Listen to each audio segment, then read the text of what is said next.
Hello YouTube and welcome to Groundworks. Today we have a little bit of a special episode, mainly due to the reason that we are celebrating passing 100 subscribers. Thank you for your subscriptions. And also the 5th episode of the RemoteTech guide for the Kerbal Space Program. Now, I wanted to do something really special for this episode, and that's why I have decided to, instead of using regular rockets for deploying a communication satellites, I will be today deploying satellites in the orbit of Duna, and to use that I will use the medium range satellites, but specially designed for the Duna mission.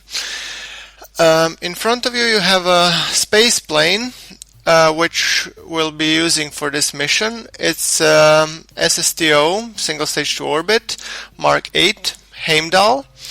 This is still very much an experimental plane, means anything can happen, really.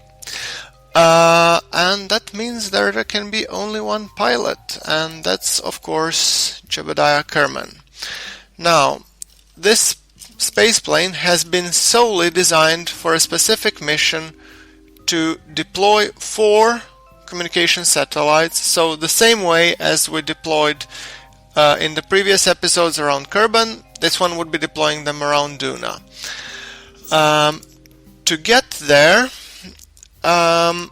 we will be using mainly Sabres engines to get to the orbit, and then past the orbit we will be using near future propulsion magnetoplasmodynamic engine powered by a nuclear fission reactor. Yeah, lots of fancy words and pretty complicated mission indeed. Now, onward to launch. As you can see from the craft information window, I have lots of action groups defined for this craft, so I figured it would be kind of easier to have a window beside it. Now, without further ado, let us go with a pre-flight checklist. So, brakes on, intakes check, flight computer turned on, throttle to max, release the brakes and enable Sabres. Note that the Sabres are very sensitive to the overheat, so we will be constantly monitoring their temperature.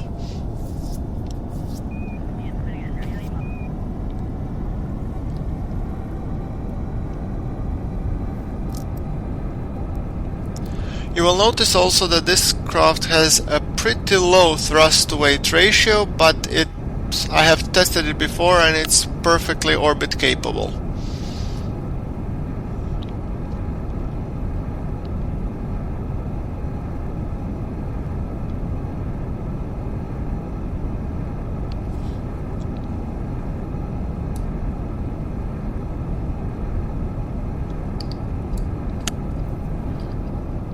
Let us slowly take off so we don't kill our engine.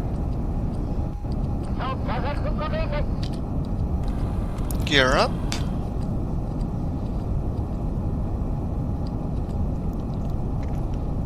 First get as much speed as we can.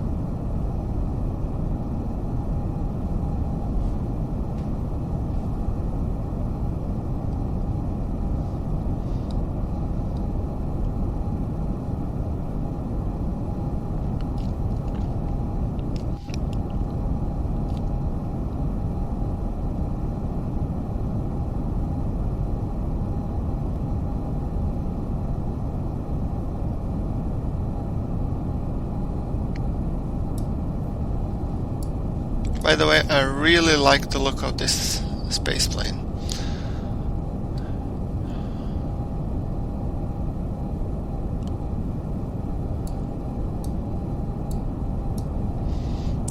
beside, I'm highly experimenting with some other form of propulsion that is not the interstellar package. There are already too many people on the net showing it.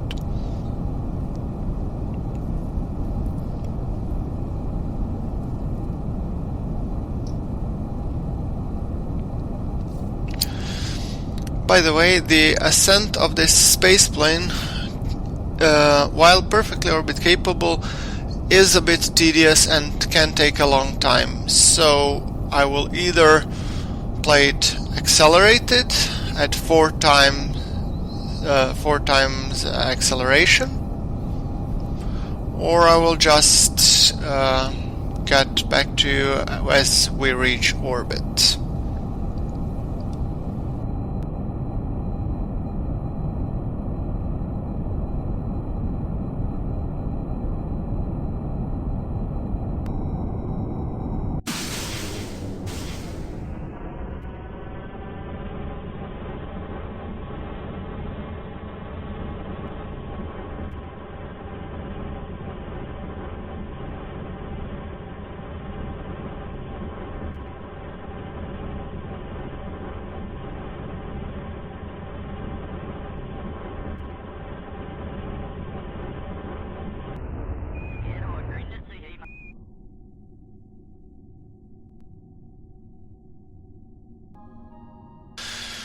Okay, and now that we have finally gotten to a decent orbit, it is time to start planning for the maneuver to get to Duna. And if we look from the plane, Duna's window will be within 55 minutes, which means roughly 2 orbits, but we can actually already start burning on the next orbit. So let us set up a maneuver node to do so. Somewhere around, let's say here, and let's see how will that maneuver node look. So when we start extruding our orbit, and we already have a close approach, and let's see if we can get it to, yeah. Okay, and we have an encounter. Since we're playing with RemoteTech, you will obviously notice that I'm not maintaining a connection to the Kerbal Space Center, and this is actually by design, because I will be entering the once we are safely in the orbit around Duna. Then I will be re-establishing the connection to the KSP. Until then, I'm pretty much making sure that our approach is correct and everything else is fine. So this is the whole reason for it. So no need to actually go overboard with everything else. Now let us see now if we can tweak our orbit nicely, shall we?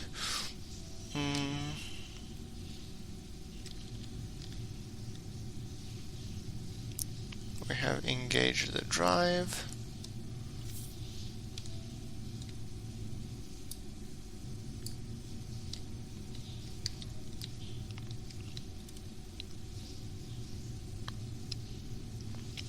Just gotta love the patched connects, right?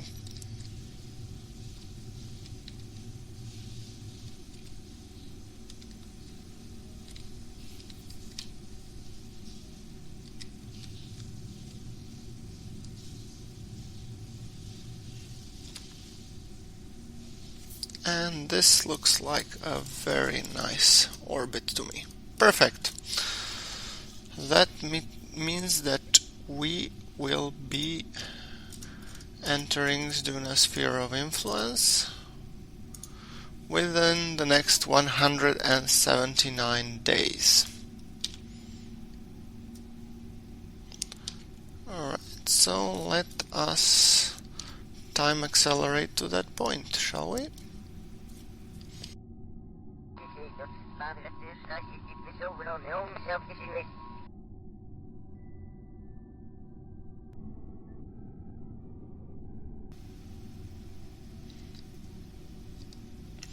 Radiators are deployed. Magnetoplasmic dynamic engine is set, and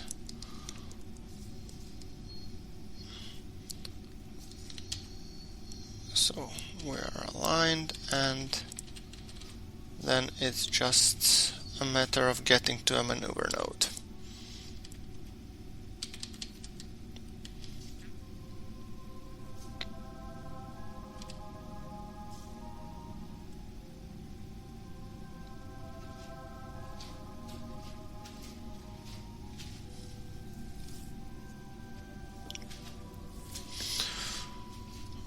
Okay, 50 seconds.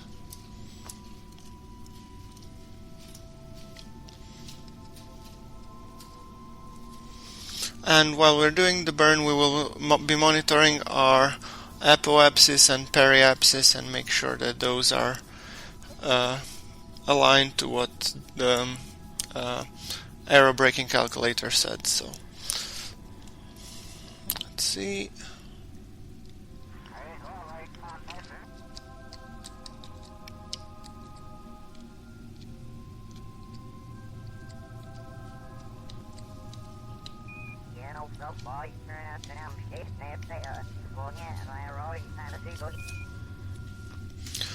Looks like our periapsis is decreasing, which is a good thing.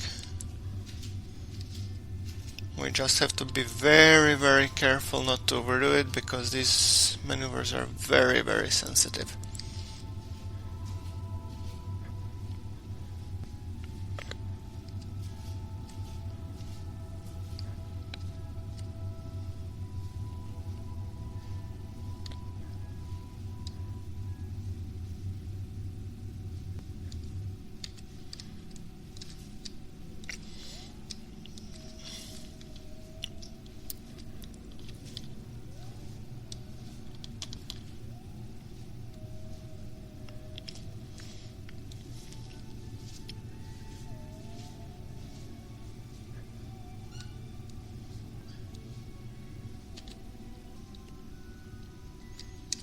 Duna's atmosphere anyway is much more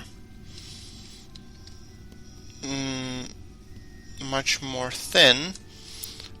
thinner, so you can expect that it will actually be a lot less drag, and that is why I was, although originally planning for some 13, I'm going into a 12 just to make sure that I'm deep enough in the atmosphere. So let us do the time acceleration.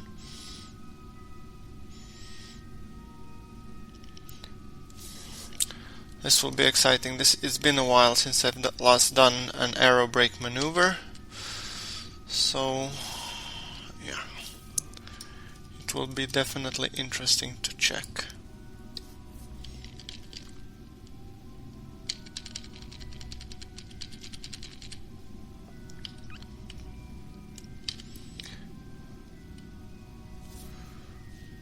And we're coming up on Duna, and let us first do this. We will shut down the reactor. We will actually switch to sabers, kill the the plasma engine, slowly do the roll.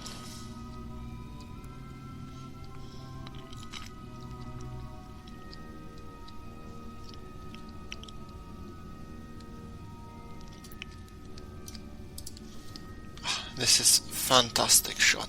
I got to take the screenshot for this.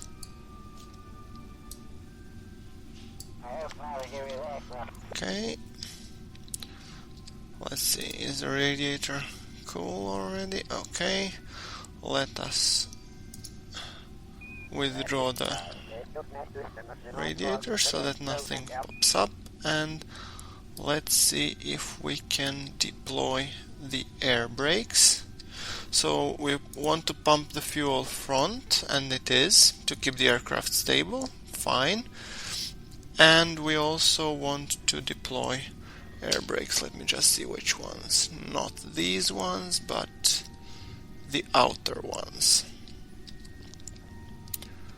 And let's see how that will fare.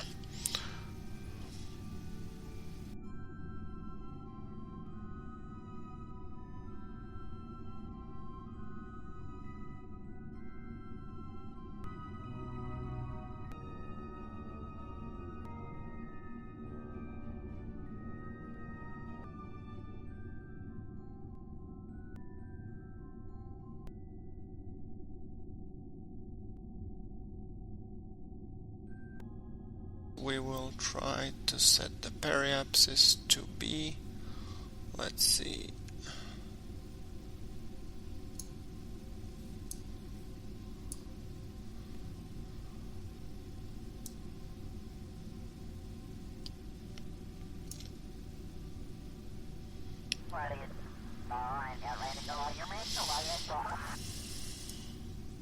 let's set it 1200, shall we? See how that fares.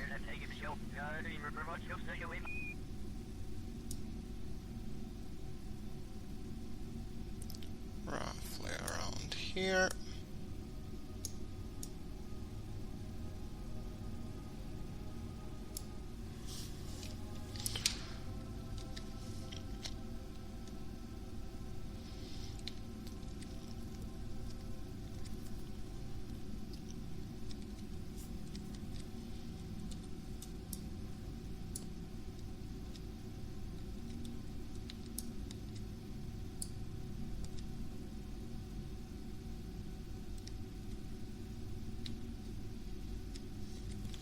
We can also start opening the cargo bays.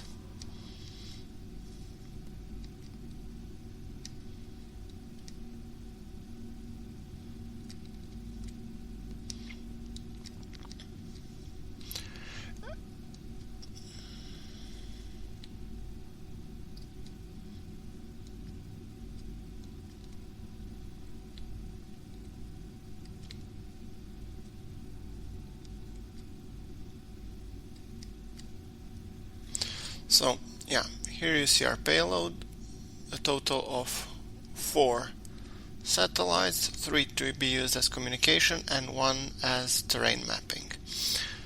So let us just now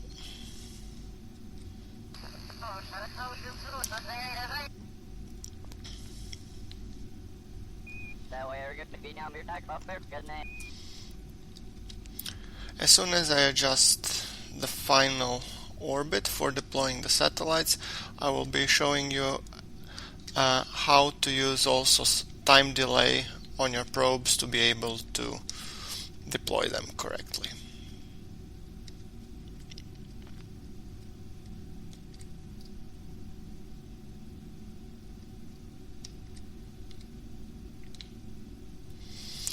Okay, and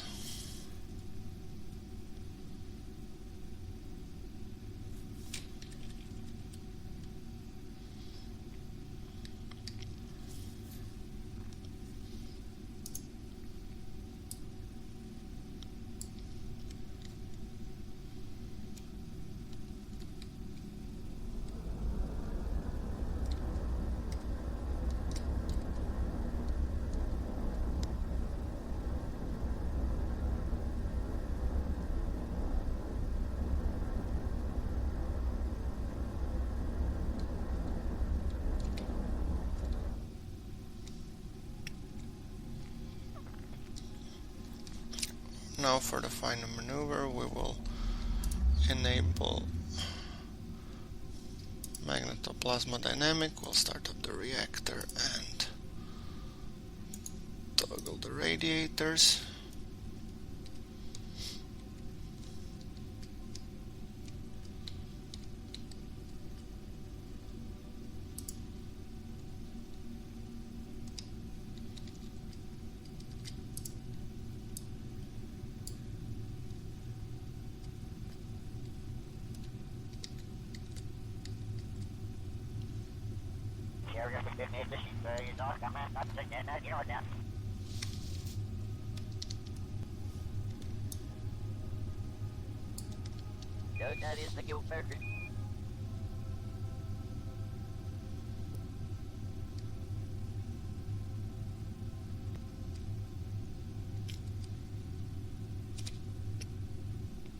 Okay, and we are good enough.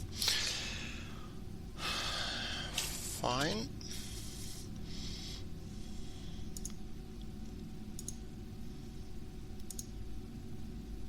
Now let's see. If I set Ike as target, it should not interfere. Good, because that's what I was hoping for. Alright, let's see now. To be able to communicate back to Kerbin, first of all we need to know where it's at roughly, and I think it should be there. Okay, so it should be visible to us at the moment. Good. And let us just enable a communitron on one of the on one of the satellites for now.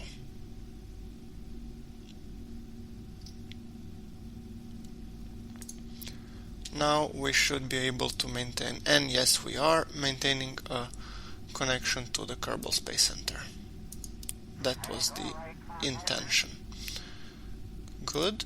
And if we look on coverage, if we look now, examine the cones of coverage of our medium range satellites that we have deployed in the previous episode, we can see that every satellite we deploy around this orbit would be covered from the medium range satellites, and now we're deploying satellites around Duna that are using the same dishes, so we should experience no problems. Now let me just find, where did I put the actual communication dish for communicating with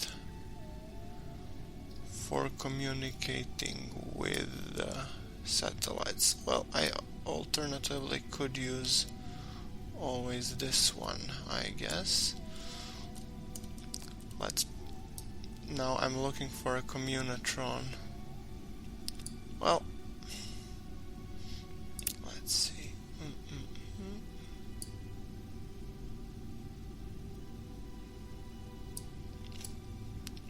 It's always a little bit fiddly until you find what you... I remember putting them in cargo bay. Yeah, there it is.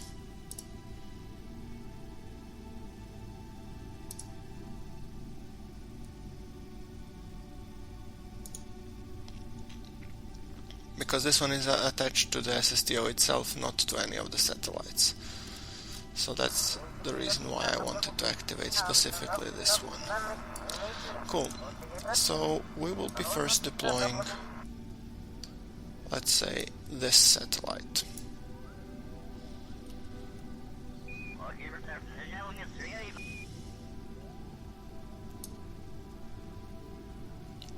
Okay, so we'll press F5. We do have enough battery. What we do want to do with it is to turn on its communitron.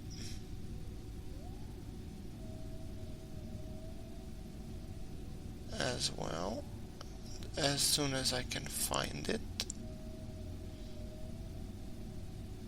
There it is.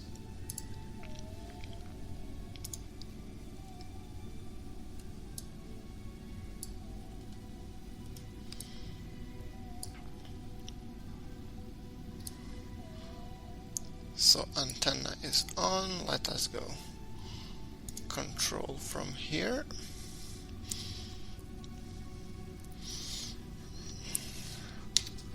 Quick save just in case. And it's time to do the decouple.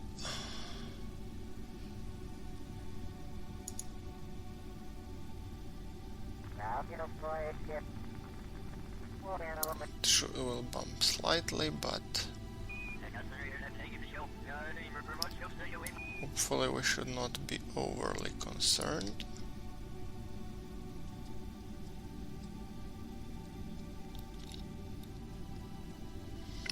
I'm turning the SSTO slightly so that we are out of the probe's way.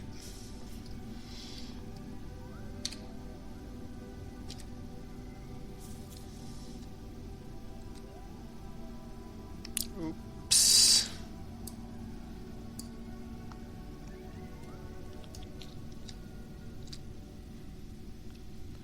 And now you can see that the probe is experiencing 123 seconds delay, which is a minor hassle, let's say.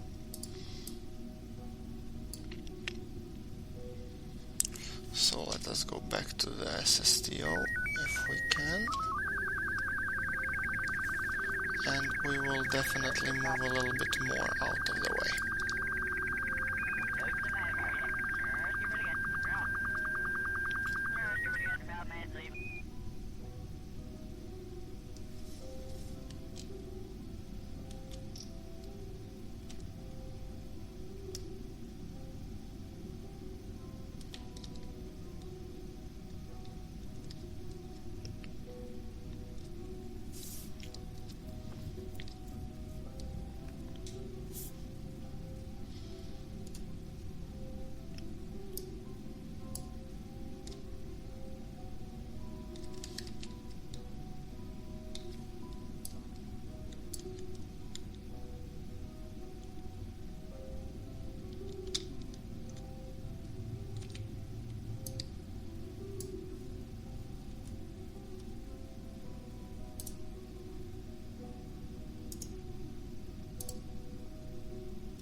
Whew.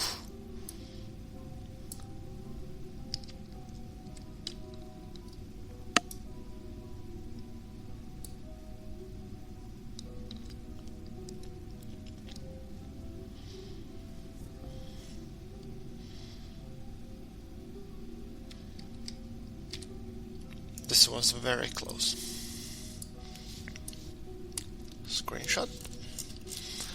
And we will definitely, before we get out of range, set the target to Kerbin and press activate.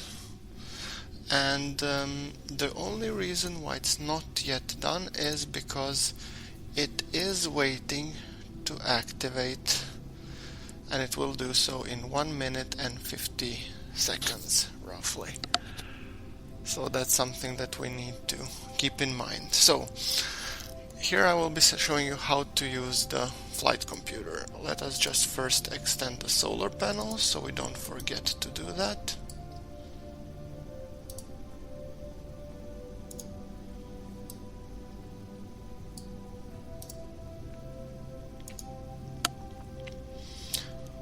Now everything becomes a bit more complicated due to the fact that we are playing with signal delay. And the thinking behind the signal delay is actually we are trying to control this craft from Kerbin using our SSTO as a relay. So it takes roughly 2 minutes for the signal, when originally sent from Kerbin, to reach this drone.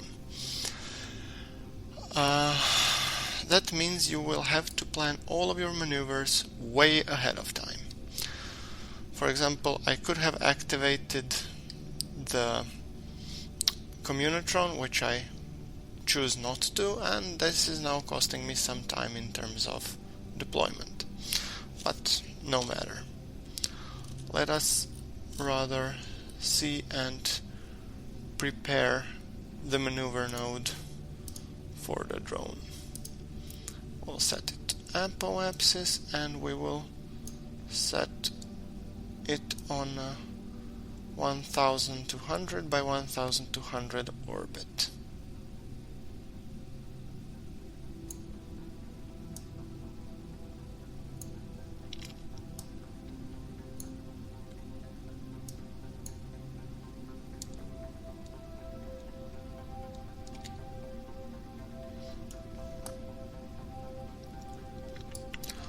Okay, so the maneuver node is set,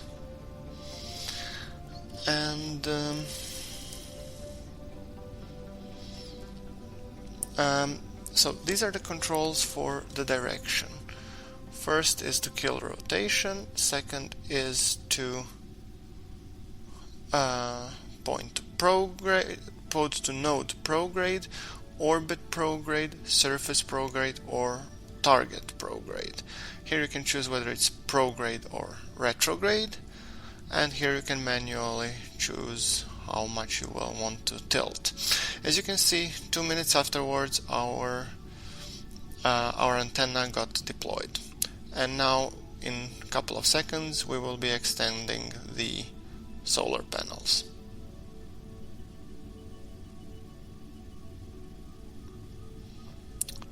Okay, now that we have some basic controls set up, what I would typically do is I would just get out of different apoapses and periapses by executing a short burn, like, let me show you now how to do this. So I'll say, let's say point orbit prograde, and use, let's say, 30% of throttle for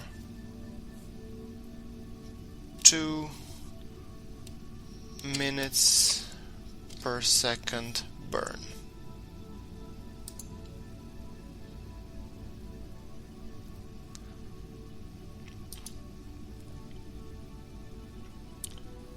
So now the next thing that will happen is actually in 1 minute and 30 seconds it will point itself orbit prograde, and it will burn for 2 meters per second, just to get a little bit away from the SSTO.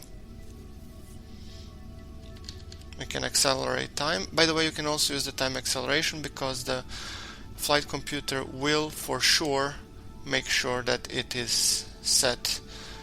It kills the time acceleration when ready. So let's hope I didn't forget anything, and that in 10 seconds we can actually do the burn. I have opted to use ion engines because they are extremely efficient and this probe is fairly light. So, and yes, we have successfully enabled the engine, and this should get us far enough from the SSTO. So 1219, I guess that's good enough. Now let's do it like this. Soon we will be, one thing also to note, now we have the direct line of sight to the Kerbal Space Center. Once we get behind the shadow of Duna, we will no longer be able to send any commands, but the ones that remain in the flight computer will still be able to execute. This is very important to know, so this is the main point why you should actually plan your maneuvers ahead of time. So let's see, we do now the apoapsis, and at the apoapsis we will make the orbit 1219 by 1219, hopefully.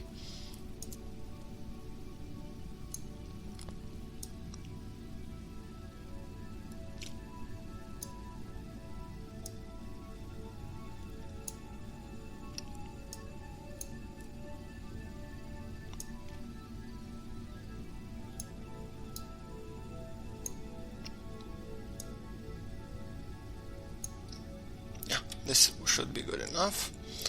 So what is actually very convenient is that with this you don't need to think too much about aligning everything, because you could still do it. If you, for example, press up and hold it for 2 minutes, your probe will start to turn, but it is very tedious. So if you're playing with a signal delay, make sure that you learn how to use flight computer properly. So now we have created a maneuver node, and that maneuver node is coming in 1 hour 24 minutes. So we have more than enough time to send a signal. So what I will say, point the probe into the maneuver prograde, and when the time comes, I will just remove these parameters. execute the next maneuver node. And that's it. I have not yet deployed the rest, simply due to the reason I want to first put the probe in the orbit where it should end up. So let me just accelerate time and show you how this will be done. So now you can see here the craft will already align itself.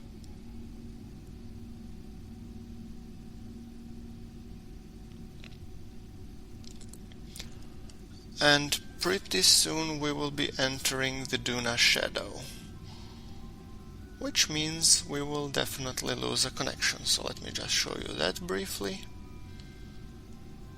And as you can see now, in the signal says we have no connection, but note that still flight computer is preparing to execute the maneuver node and it says connection error. So one other risk is that you might run out of power, but our maneuver node is in the sunlight, so we shouldn't be overly concerned with that. So let us just accelerate to the next maneuver node.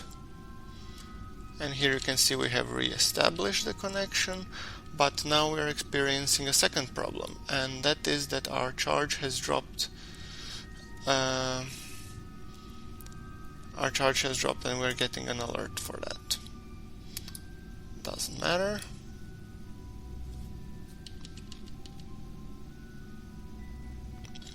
And now we'll lose temporarily connection. And the moment we have emerged behind the Duna, we have reacquired the connection and everything should hopefully execute correctly. So let us see.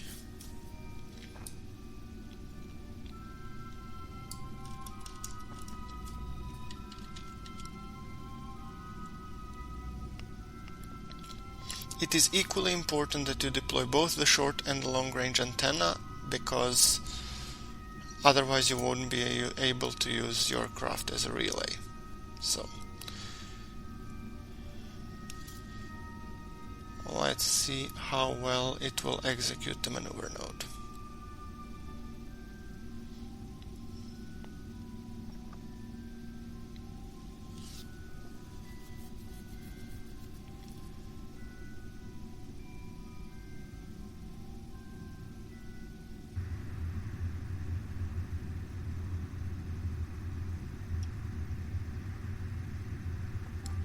It is using a little bit more power than I would like, but hopefully it should have enough power to withstand it. Let's see. Yeah, it says 1 minute and 32 seconds and it should burn only for 38 seconds, so it should have enough power to withstand the burn.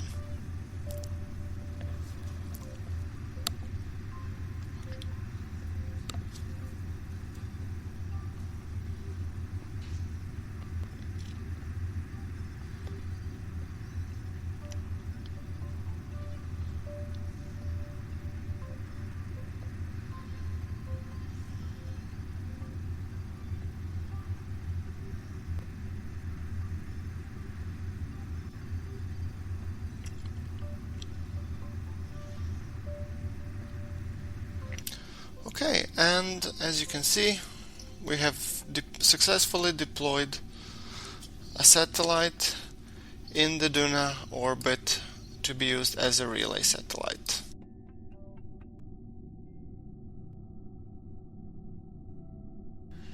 Okay, so the only thing which remains now is to rename the satellite, and we will use our standard notation.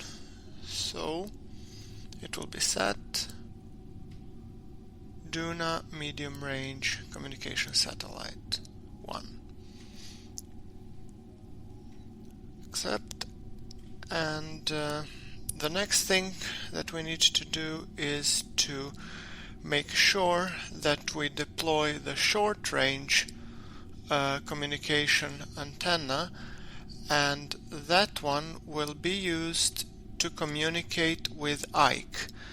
So let's set the target for the antenna to Ike and activate.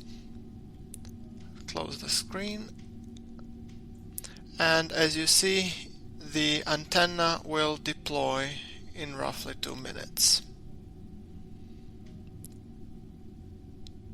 So let us do a little bit of time acceleration until that happens.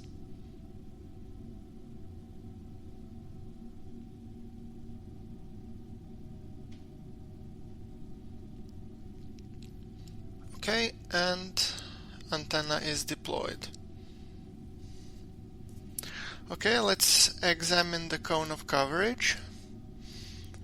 As you can see, our cone of coverage is more than enough to be able to cover Ike.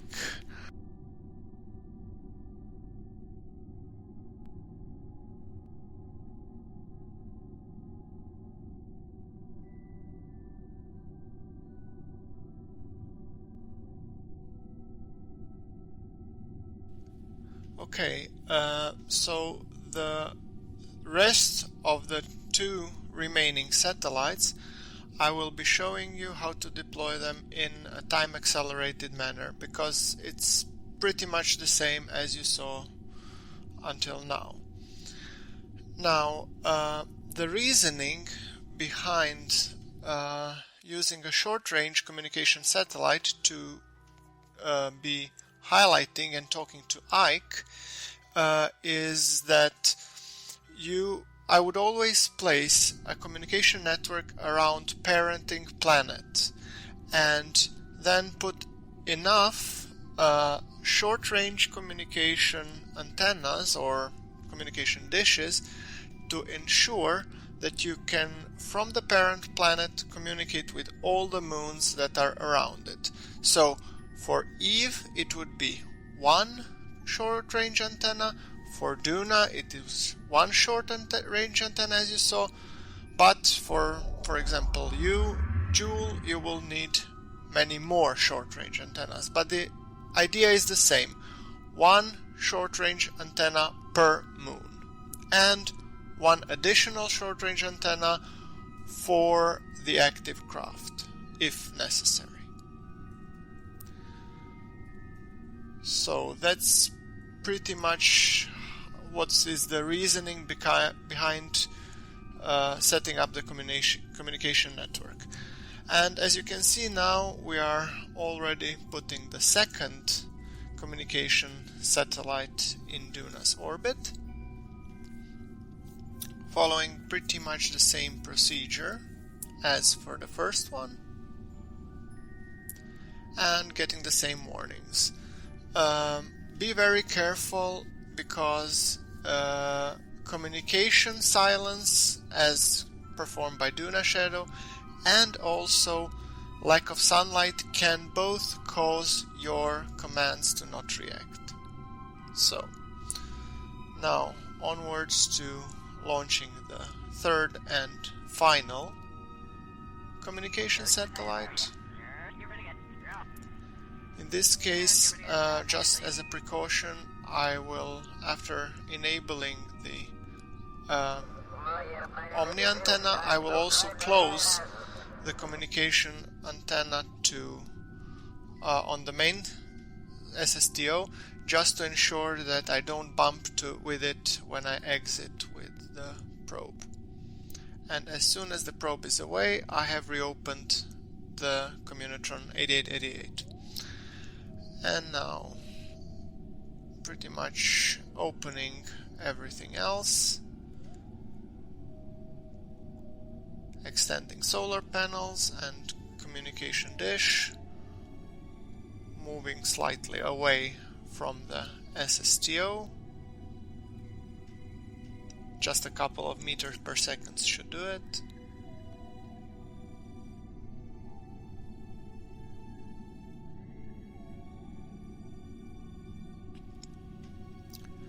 Extending the final orbit and preparing the maneuver node.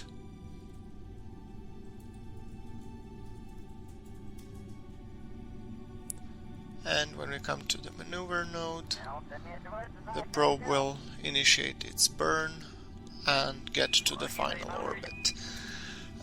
Note that here I will not be showing how to set up, how to fine-tune the orbits to ensure the optimal coverage, because that we have already done in the other videos, episode 3 and episode 4 most notably.